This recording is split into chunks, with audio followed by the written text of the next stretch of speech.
Morning, Abotai. Just to conclude our series on Hilchot Bishul Akum, there's an interesting machloket rishonim whether or not when a goy cooks food for a Jew, do the kelim become asur just like by treif with regards to if a person cooks non-kosher food or basar b'chalav in pots and pans, just like those become non-kosher, do the pots and pans that were used to cook bishul akum, do those become non-kosher as well? The opinion of the Rashba is that it does. The bishul akum becomes asur, and therefore anything that it releases, any of the flavor that it releases, then gets absorbed by the kelim, and that becomes asur as well.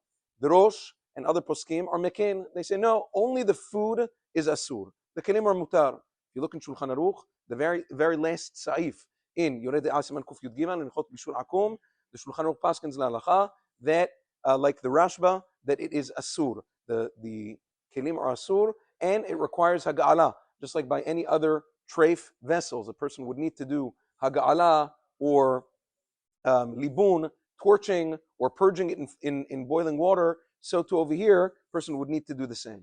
However, Maran Zechron Bracha discusses certain situations in Halichot Olam Chelik Zayin where a person wouldn't necessarily have to do haga'ala to it. For instance, it doesn't say this explicitly, but it's an extension of what he says. Sometimes families, ba'alet teshuvah, they want to do the right thing. Sometimes they kept the kosher kitchen, quote unquote. Everybody, not everybody, but a lot of people have their own ideas about what it means to keep a kosher kitchen.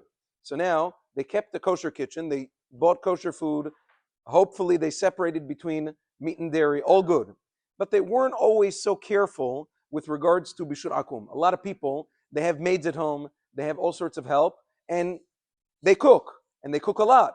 So over there, a lot of the things that they cook are subject to bishul akum. So a lot of their pots and pans are now forbidden as a result of bishul akum. So what do they do now? Now they learned the halacha. A lot of people aren't aware. Now they become aware of the halacha. Now what am I supposed to do? I'm supposed to kasher all of my kelim.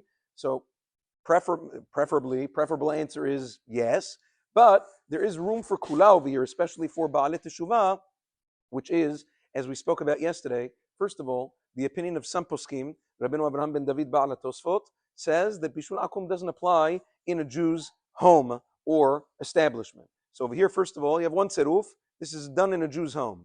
Second of all, you have the opinion of the Rosh and others that say that even after bishul akum was done, the food is asur, but the kelim remain mutar. The kelim don't require hechsher. And therefore over here, when you combine these two shitot together, the halacha becomes that especially for ba'alet teshuvah, if the bishul akum happened in a Jew's house or establishment, according to the letter of the law, it does not require hechsher. You don't have to kasher it because we will combine, even though individually we don't hold of either of these things, we hold that bishul akum does apply in a Jew's house. We hold that bishul akum does require kelim to be kashered. Nevertheless, when you combine these two things together, we say la halacha, there is room for kula, and especially if they want to be choser b'tshuva and they want to be careful about bishul akum from here on in, you don't have to throw the book at them, and you can say, okay, from here on in, just be more careful, but you don't have to kasher the kelim. Have a wonderful day.